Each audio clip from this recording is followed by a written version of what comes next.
Imagine it's the height of summer, 1985. The air in Los Angeles is thick, humid. People swelter in their homes, windows shut tight, doors locked. But it's not just the heat keeping them awake. No, it's the fear. A palpable, suffocating fear. Because somewhere out there, in the sweltering darkness, a shadow was moving. A killer, the Night Stalker. It all began on the 17th of March, 1985. A Sunday evening, just past 10:40 p.m. For Gilk, a young homicide detective with the LA County Sheriff's Department, it was meant to be routine. A call came in. One dead, one wounded, just another mundane murder, or so he thought. He had no idea this call would plunge him into a nightmare that would grip an entire city. They entered a home on Village Lane. Dale Okazaki, 34, lay on her back in the kitchen, a gunshot wound to the head. She had been unloading groceries when a man walked in and executed her. Dale's flatmate, 22-year-old Maria Hernandez, had also been shot at point-blank range. But Maria survived. She didn't recognize her attacker. Nothing was taken. Detectives were baffled. Was it a jealous a botched home invasion? They didn't know. But then, just half an hour later, the killer struck again. In the same general area. The same gun. This time, 30-year-old law student Say Lanyu was forced to stop her car while driving home, then shot twice in the chest at close range. Suddenly, it was chillingly clear. They had a series on their hands, but they had no idea just how big, how terrifying this series would become. What immediately struck investigators was how unusual these crimes were for a serial killer. Most serial sexual murderers kill up close and personal. Strangulation, stabbings, blunt force trauma, shooting, that was considered too cold, too impersonal. But this killer, he broke all the rules. Then came the morning of March 27th. Just 10 days after the first attacks. In the quiet, pleasant suburb of Whittier, the bodies of 64-year-old Vincent Zatzara and his 44-year-old wife Maxine were found in their home. The same gun had been used, but the behavior at this scene was terrifyingly different. Vincent Zatzara had been shot as he slept. Maxine, however, had been shot and stabbed repeatedly, and then the killer took a souvenir. A gruesome, chilling souvenir. Maxine's eyes were gouged out, never to be found. Many serial murderers take souvenirs. A piece of jewelry, a piece of flesh. It's a concrete reminder, something they can see, hold, something that screams, "Wow, you did this." This killer was escalating, and fast. Weeks later, on April 15th, the terror continued. William and Lillian Doyle, a couple in their mid-60s, became the next victims. William was quickly dispatched with a gunshot to the head as he lay in bed. But 63-year-old Lillian's ordeal was far from over. She was restrained with thumb cuffs, beaten, terrorized, and raped. Yet, the killer let her live. This was profoundly unusual for a serial murderer. Killing the man, then acting like a monster with the woman. The men were obstacles, removed to satisfy a lust. But with the women, it was about control. It was about not being overpowered. What husband would just lie there and not intervene, trying to protect his partner? Despite all these bewildering inconsistencies, Detective Carrillo had a gut feeling. He strongly suspected just one man was responsible for all these horrifying crimes. But renowned psychologists at the time, even those from UCLA, dismissed his theory, saying one man couldn't perform such varied atrocities. They said his team was full of hot air. They couldn't have been more wrong. 6 weeks later, in the leafy city of Monrovia, the killer added a new, horrifying layer to his depravity. 2 sisters, both in their 80s, were discovered in their shared home. One had been raped, both severely beaten with a hammer. But this time, something else was present. Something new. Something occult. Pentagrams. Writings on the wall. Markings on the body. The crimes appeared related, but they defied every known theory of serial murder. Police were completely baffled. Was it a single maniac? A group? Don't forget, in California, Charles Manson and his cult had left a bloody trail. The public was terrified, thinking a new cult was at work. But Detective Carrillo's impression remained firm. It was a single individual. Someone not outwardly insane, not showing outrageous behaviors, likely young, either Caucasian or Hispanic, certainly not a standout in his community. The press, in their desperate attempt to name the faceless terror, gave him a chilling moniker. They dubbed the mystery killer, the night stalker. Those who knew him would never have suspected the evil he was capable of. They called him an ordinary kid, friendly, nice, so funny. His reign of terror had only just begun. By May 1985, the Night Stalker was just getting started. So, who was this monster? Richard Ramirez was born in 1960. The last of 5 children to Mexican immigrants living in El Paso, a Texan border town. It was a quiet place, a low-income neighborhood, but nice. Richard's father was a hard-working, strict man, a first-generation immigrant working for the railroad. Richard appeared no different from his friends and neighbors. They played kick the can, and he was the fastest runner. His friend Patricia found him kind and caring. He would wait for her to walk her to school through tough neighborhoods. But by the time he turned 10, things were changing. In 5th grade, he started having seizures. He would slump over, hit the floor, shaking. He was diagnosed with epilepsy, a condition that would affect him for much of his school life. As he entered his teens, Richard grew distant from his father. He began to look up to his cousin, Mike. Mike, a Vietnam veteran, boasted of atrocities. He pulled out boxes of photographs for young Richard to see, images of women he'd raped, heads he'd cut off. Instead of recoiling in horror, Richard was fascinated. "Wow, look what you've done," he thought. At an age when his sexuality was forming, Richard Ramirez was exposed to images of rape, torture, and murder. His fantasy life, filled with sadistic aggression, where sex and violence fused, was becoming more real to him than reality itself. Ramirez later claimed Mike gave him a front-row view of true brutality. He watched Mike shoot his own wife in the face during a petty argument, killing her instantly, and it stuck with him, not as something bad, not as something horrendous, but as something fascinating. By high school, Richard had changed.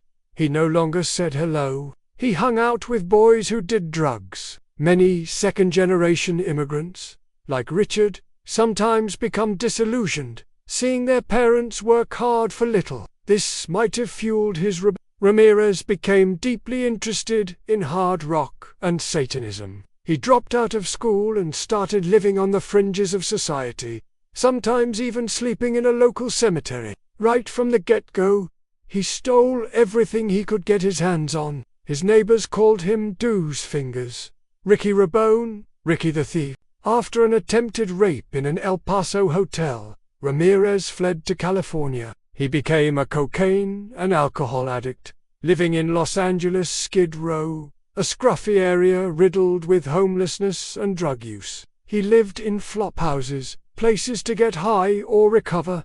The drugs affected his brain, his perception, but as experts point out, the drugs weren't the cause. He was already primed to kill. He lived day to day, taking drugs, using prostitutes, stealing cars, breaking and entering. He would target the suburbs, places where people often didn't lock their doors or windows at night.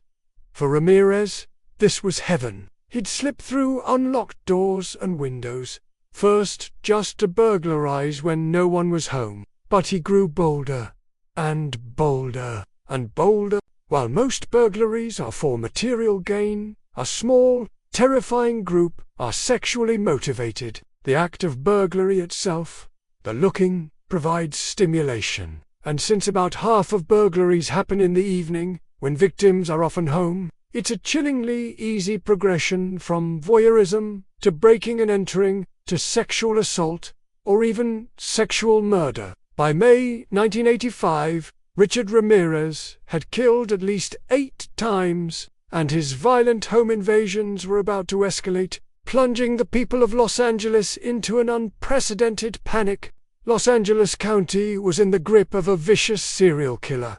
Ordinary citizens were no longer safe in their own homes. The mysterious killer, now known only as the Nightstalker, raped, murdered, and mutilated in the name of Satan. The dreadful, indiscriminate crimes caused a wave of pure terror. Everyone in Los Angeles, in Southern California, was scared to death. Gun sales surged. People kept their windows closed. Even during the sweltering heat of the summer, people would swelter in their own homes rather than open a window, afraid someone would come in and kill them. And still, the attacks continued. On May 30th, in Burbank, a 41-year-old woman was raped while her 12-year-old son was locked, handcuffed, in a closet. She was allowed to live. On June 27th, in Arcadia, a 28-year-old teacher was found dead, sodomized, her throat slit. Just days later, on July 2nd, again in Arcadia, a 75-year-old woman was found, beaten, her throat cut, her home ransacked. Detective Carrillo remained convinced it was just one man, but the facts defied all common wisdom. The killer was crossing all the gamuts, as Carrillo put it. The only consistency was his inconsistency. The FBI had profiles. Serial killers stick to the same method, the same weapon, but the Nightstalker used different weapons. 2 separate guns, knives. On July 5th, the Nightstalker targeted a quiet suburban street in Sierra Madre.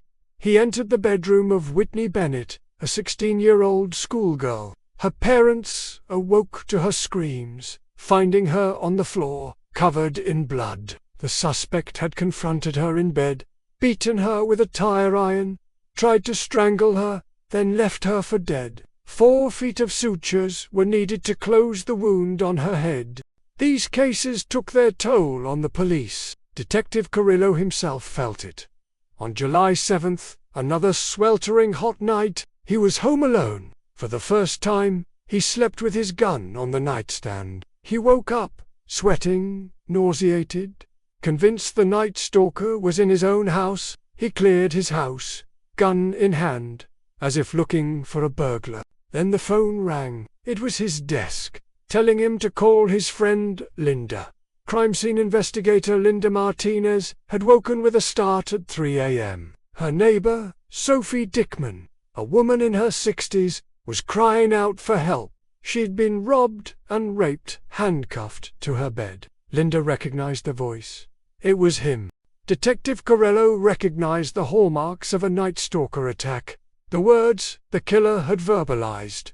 "Where's the money? Where's the jewelry? Shut up, bitch!" Words they'd heard before. There was no doubt. His suspicions were confirmed when, in a nearby home, 61-year-old Joyce Nelson was found beaten to death with a blunt object. The Nightstalker had struck twice in one night, and he would repeat the trick just 2 weeks later. July 20th, he first shot Max and Lila Needing in their Glendale home. Then he moved on to Sun Valley. There, he executed the husband in his sleep, sexually assaulted the woman, and then, in a truly horrifying act of degradation, he repeatedly beat, sexually assaulted, and humiliated the mother, demanding she prayed to Satan for her life. And then, the unspeakable, he raped her 8-year-old son. It wasn't enough just to murder or to rape. He had to torture. He loved to terrorize. He would make them say, "Hail Satan." This humiliation of victims is typical in serial sexual homicide. It's arousing to them. It reassures the offender they are in complete control, that they can degrade and humiliate the victim any way they want. Nothing could be more stimulating for someone with this deviant sexual arousal pattern. No one could predict or prevent these crimes. Serial killers often choose people who put themselves at risk. Prostitutes, hitchhikers. But these victims, they were just living their normal lives. They were doing nothing to bring this down on them. The panic escalated. The publicity of the killings became a drumbeat, with more killings leading to more publicity, leading to more fear. People were buying guns, buying guard dogs, utterly terrified. It became clear that the killer from Southern California had now struck in San Francisco. On August 17th, the Night Stalker shot another couple in their home, leaving a satanic symbol on the wall. A week later, he struck 50 miles south of Los Angeles, shooting a husband and sexually assaulting his wife, forcing her to swear her love for Satan. The killer was on the move. Detectives were working day and night under immense pressure. Detective Carrillo felt the weight of the world on him, needing to save not only his own family but every citizen of Los Angeles County. There's an animal out there, he thought. I have to solve it. His own 13-year-old daughter was crying, just wanting her dad back, wanting it to be over. A picture is released by August 1985. The Night Stalker had killed at least 13 people. He had terrorized Los Angeles County, pushing investigators to their absolute limit. Now, he appeared to be on the move, making him even harder to catch. But then, by the end of the month, a number of crucial leads finally came together. Informants identified him. They knew where he hung out, knew he liked drugs and frequented the Skid Row area. And at the same time, a fingerprint was recovered from the rearview mirror of a stolen car the killer had used. That fingerprint sealed his fate.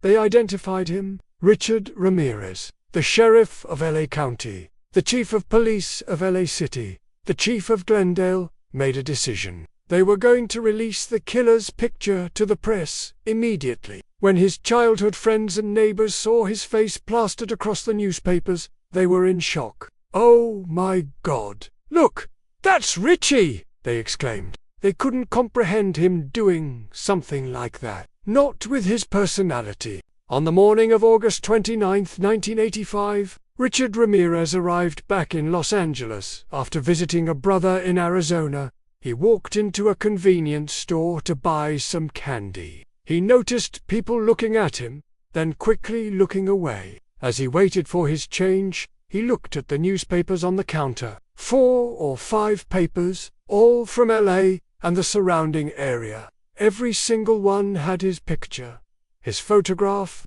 Then, a woman pointed at him. "It's him, El Matador, killer in Spanish." Ramirez panicked. He fled. He started running through yards, crossing fences, climbing a 9-foot sound barrier wall. As he ran, people called 911. "Somebody's coming to my yard." The Los Angeles Police Department, already on his trail, followed the calls. He ran for about 2 miles. He tried to carjack a female resident, but she screamed. Neighbors heard the bang. Then the scream. They ran out. A tall, dark-skinned guy running, with a dad right behind him. Citizens came running out to assist. Richard was tackled right up against a fence. The citizens surrounded him. He was bleeding. A neighbor had hit him with a fence post over the head. He was perspiring, huffing, puffing.